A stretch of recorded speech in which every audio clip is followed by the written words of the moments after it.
Hi everyone, this is your favorite friend Jay or Jaylan Salah, as you formerly know her, film critic at Geek Vibes Nation and In Session Film. Today I have the pleasure of interviewing director Miranda Yousef to talk about her film Art for Everybody. It's a documentary about, I'm gonna say, controversial figure Thomas Kinkade. If you don't know him, the painter of light, the kitschy figure, like the unsophisticated art piece. However, Miranda here digs at a very, very different side of him that I don't think a lot of us knew about. At least I didn't before watching her documentary. So, Miranda, very happy to talk to you finally.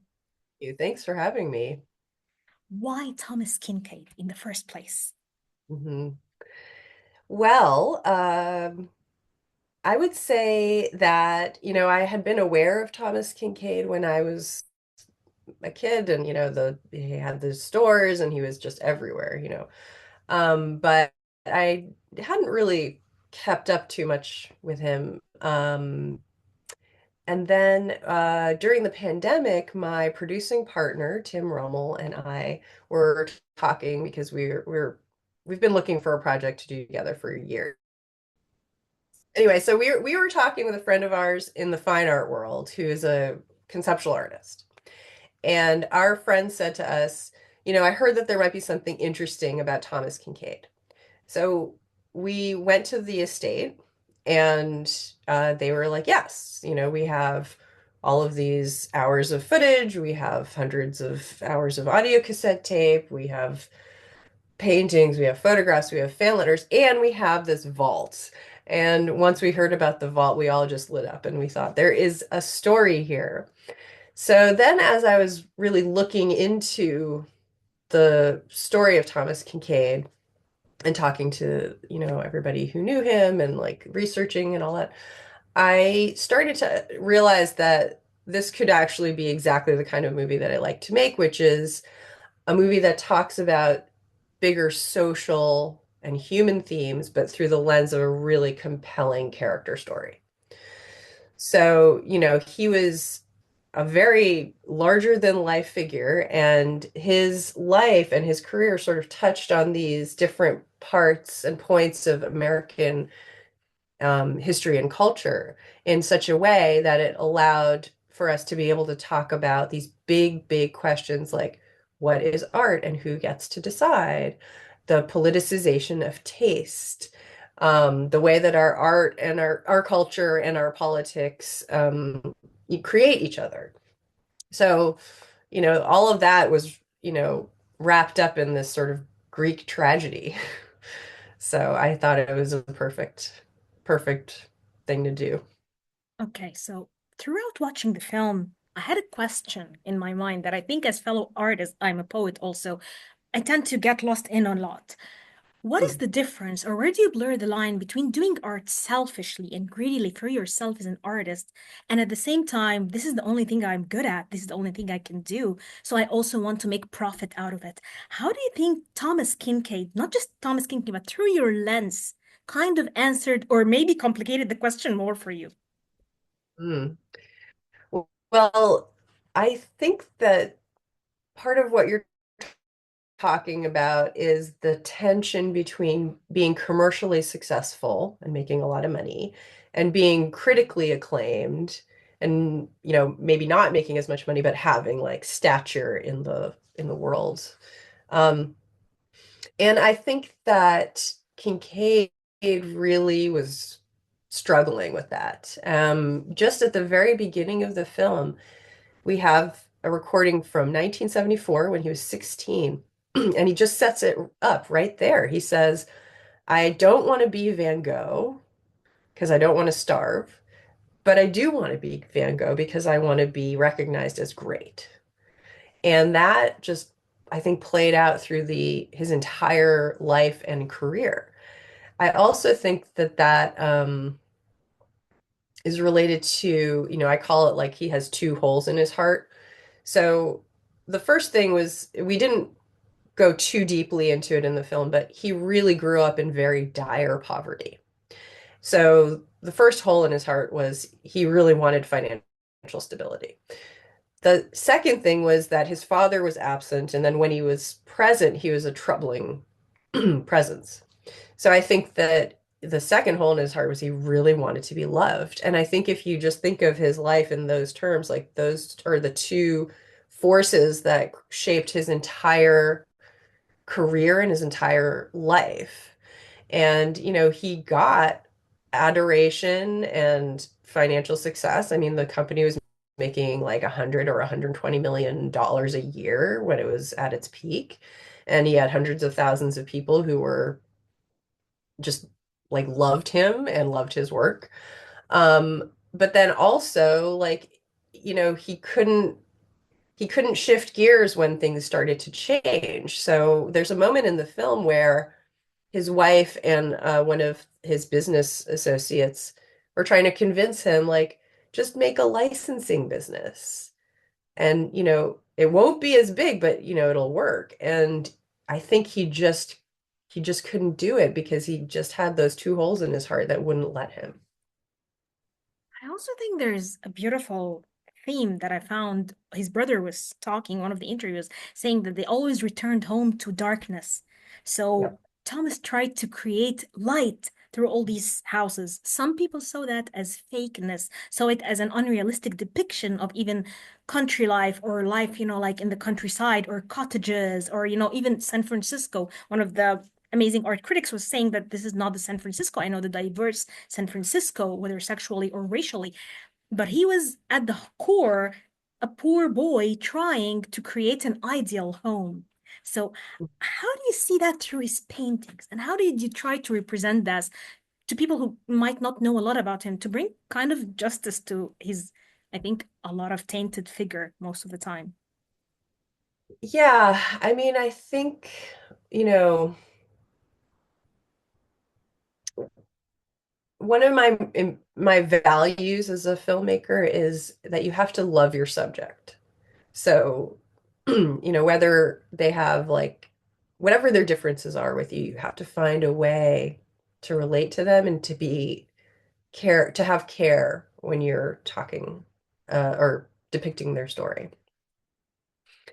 And I think that, you know, what you described is exactly correct. Like he was painting what he had desperately wanted.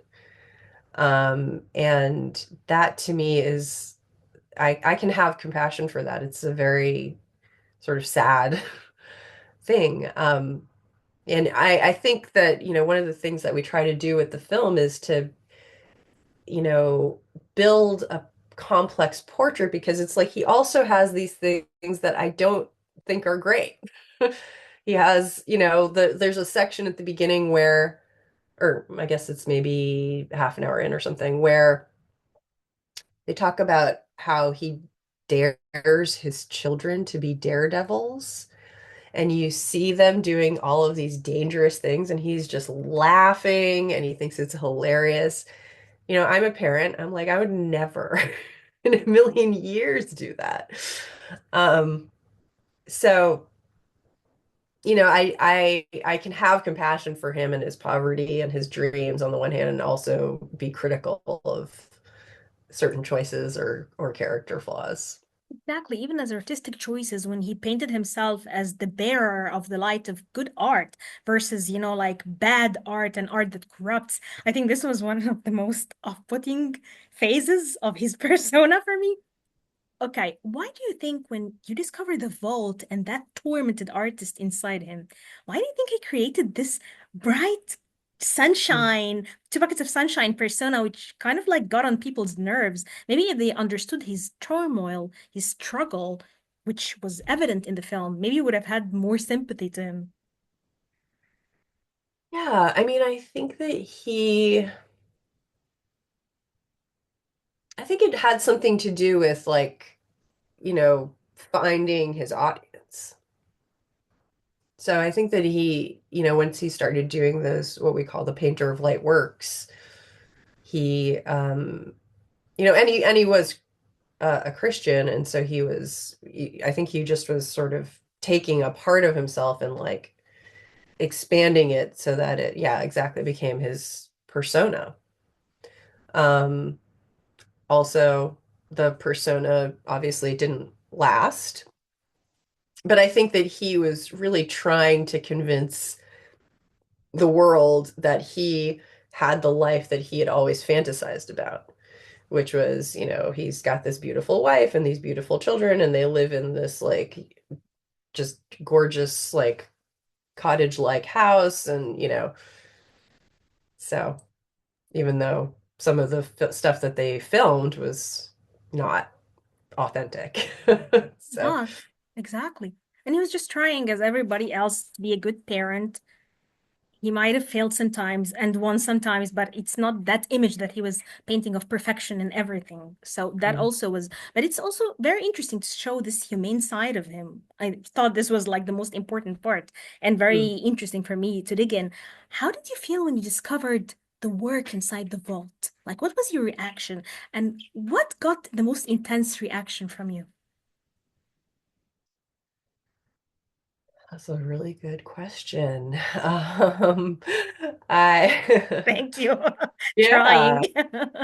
I have to think about that. I mean, I was really honored to be, one of the few people in the world who had ever seen these works, and uh, I was surprised, I mean, one of the criticisms that people had of Kincaid was that he couldn't paint a human figure. But like one of the works in the vault, or a couple of the works in the vault are like studies of nude figures, and yes, he was able to draw or paint like anatomically proportional figures. So it was really interesting to see that like, he was really talented. Like he was really able to, oh, and also he was able to imitate other styles. Like there's a couple of paintings that are not in the film, but like where he would imitate like say the style of Norman Rockwell, or, some other painter. Yeah. And he had, so he really had a lot of knowledge. Another thing that was surprising to me was that he just really cared about art, and he had so many books, so many art books, and he was always reading them, and he was always keeping up with the latest, even though he was um contemptuous of modern art as his like public persona. He was keeping up with it, and he was like kind of, you know, reading and knowing what the trends were. Okay, because this question was on my mind as I was watching. Do you think that if Thomas Kinkade were alive, he would have wanted that side of him, that Mhm. like that kind of monster kept within to be unleashed on the world? Do you think he would have wanted that side of him to be out there for people to know, like, wow, there are layers to you, Thomas Kinkade?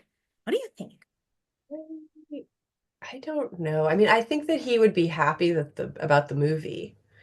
Like one of the things that Tim and I have talked about is like maybe the movie is just an ongoing part of Thomas Kincaid's performance art.